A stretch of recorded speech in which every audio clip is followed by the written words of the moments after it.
I truly believe that systems can be the gateway to unforgettable, unimaginable, amazing experiences. That is why I build systems. That's why I challenge you to build better systems. It's not just to get more time back on your calendar. It's not just this, oh, we can be more productive as a team. Systems, automations, workflows can really be a way to build better relationships with yourself, your own work environment, your team, your clients, your community, your audience.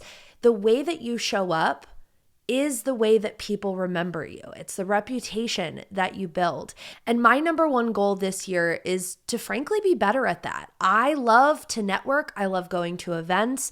I feel like, though, that I can be better at regularly catching up with people, regularly asking people, hey, what are you working on? What are you inspired by these days? And staying in touch with people.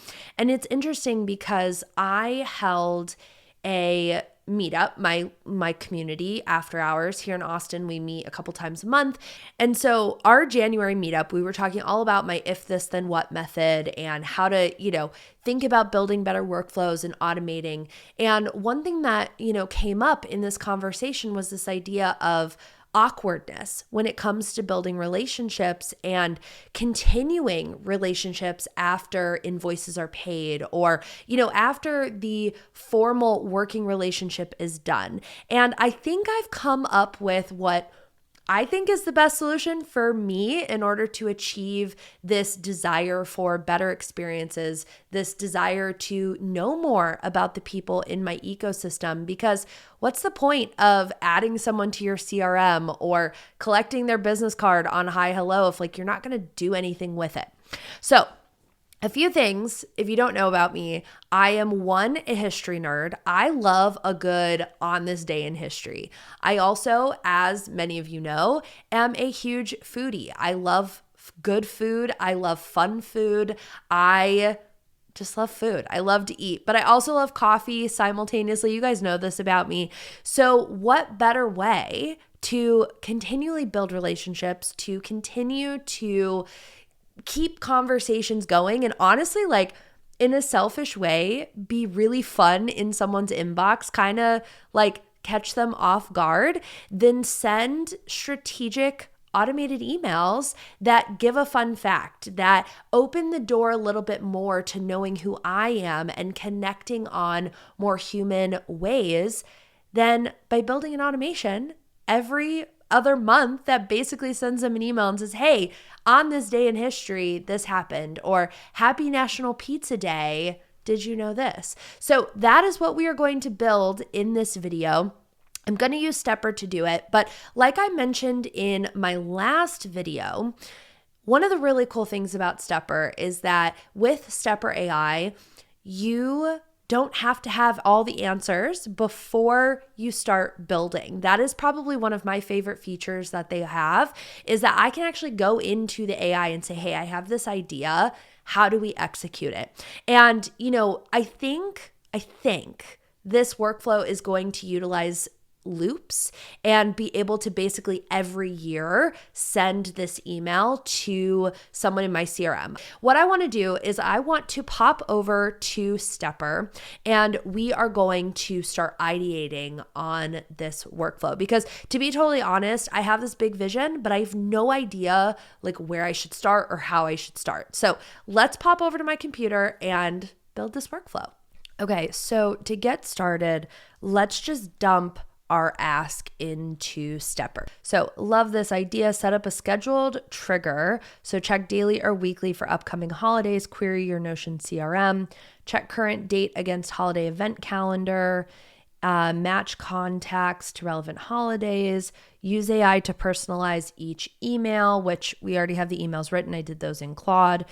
How do you want to decide which contacts get emails? All contacts should get emails. I think that's fair, right? Unless status is not active client. I think that is the tag I have.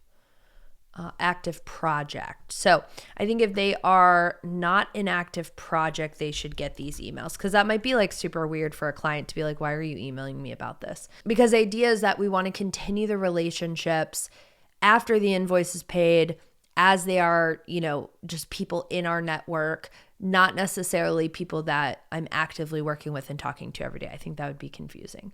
Okay, so we'll do that. And then again, going back to the dates. So how do we want to define the dates? Okay, so this says option A, single scheduled check. One daily scheduled trigger that checks today's date, looks up which holiday matches. Yes, that is what I want. I think option A is the best. Or it says multiple scheduled triggers. Actually, option B might be the best, because I wonder if it can do everything in this workflow, to have one workflow with multiple paths. So it's kind of almost like the trigger is today, so it checks once a day, then it basically checks against all of the dates for these paths. I think that works. Okay, so we need to paste each email in. And okay, so email 1 is for February 9th. Okay, and we are going to do National Pizza Day. Okay, maybe I just give it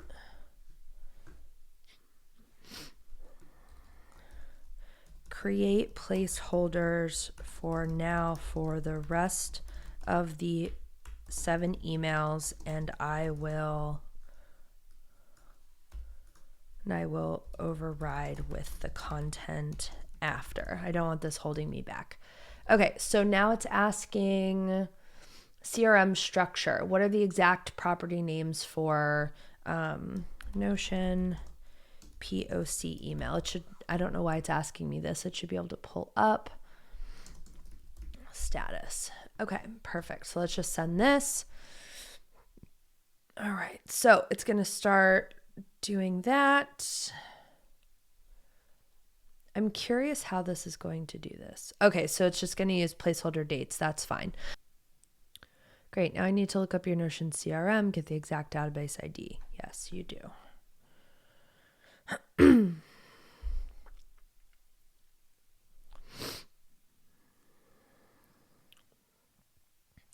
And yeah, I actually need to pull the dates for those. Yes, sample data. Okay, so it looks like it's using the schedule as the trigger.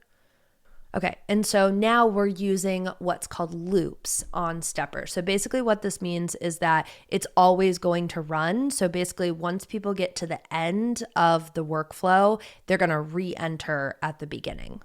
So we want to allow that. So this is kind of an advanced step, so to speak, but it allows people to constantly be staying in here, and it always run no matter what until it's done. And so that's actually really good too, like thinking about this, that we are filtering out people who are active projects currently. The second that status changes outside of active project, then they'll be able to come into this workflow. Basically, they will come out of that filtered out. But let's add the email for now. Okay, so February 9th is complete. Let me build out the remaining 6 placeholder holiday email triggers. I'll create placeholders for now that you can update with real content later. Great. Because we'll also need to update the dates as well. So I'm doing National Pizza Day. I'm doing a historical day, which is the first World's Fair in the US. I'm doing National Coffee Day. I'm doing National Cookie Day for the holidays, which is in December. And then I'm also doing a day for a historical day based on kind of like when team retreats and things kind of kicked off in the US. So it should be fun.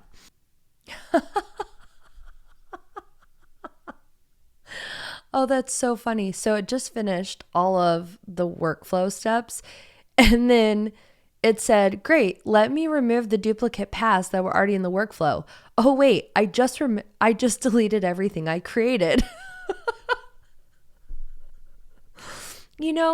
Anytime that I have interactions with this in AI, I think about, I don't know if y'all ever saw Interstellar. That is one of my favorite movies of all time, of this era, right? And I always think about, if you guys have seen it, Tars, he's like the robot on the spaceship with Matthew McConaughey, and he has like 100% setting on his humor, and McConaughey's character is like, tone it down to 75%. I always think, like, when I see stuff like this, it makes me think of that, which I think is funny. What's your humor setting, Tars? That's 100%. Let's bring it on down to 75, please. So now it's redoing all of the work, which is kind of annoying. But while it's doing that, let's talk why multi-triggers can be really fun, and also why automations don't always have to be about your workflows. It really can be fun stuff. You can use automations to not just do tasks, but to truly have fun with it, like we're doing here. So we are using Stepper's multi-trigger feature, which means you can have multiple things running inside one single workflow at one time without having to have tons and tons of workflows over and over and over again. I know, when I was in Zapier mostly, I would kind of have to do this. And so then I would also have to remember to label the automation correctly and know which one was which. And then you had all these automations running all over the place. And so with the multi-trigger feature in Stepper, I can literally have one workflow interface and it all lives in one single place. And of course here, one of the true benefits is I am able to continue building relationships. I'm able to keep conversations going, ignite new conversations with literally having no uptick here. There is literally no work on my end except making a point to obviously reply when someone replies to this email, which I really hope that this is a fun time that people get in their inbox. They're going to get this email that's like, Happy National Pizza Day. And they're going to be like, what the heck? And then they're going to realize, oh, it's from Sara. And I forgot that, she has this community where they meet at a different pizza shop every single month and do a takeover. And Sara's a pizza girl. So how fun is that? So I think that this is going to be a fun time, guys. I'm excited for this. And obviously, once this is done kind of fixing its own error, I'm going to go through and edit the emails, and I will show you how to manually edit here in a second. Now that it's got all of the templates, what we can do is go through each of these workflows and edit it. So National Pizza Day, we're going to do February 9th, and that's actually coming up. So this is good as a first year thing. So February 9th, 9 a.m. I think that's okay. I think that's great. We're going to continue that, save the changes. And our emails, the pizza one we did. We need to do the rest of them. So we're going to allow that as it's going. It's looping the contact and it's coming from us. It's National Pizza Day. Okay, great. So the other really cool thing is as we're going through this, we can rename these. So let's go ahead, and the next date that we're going to do is World Creativity Day on April 21st. So we'll do 4/21 because remember, we want to remember what workflows are what as we are going through this.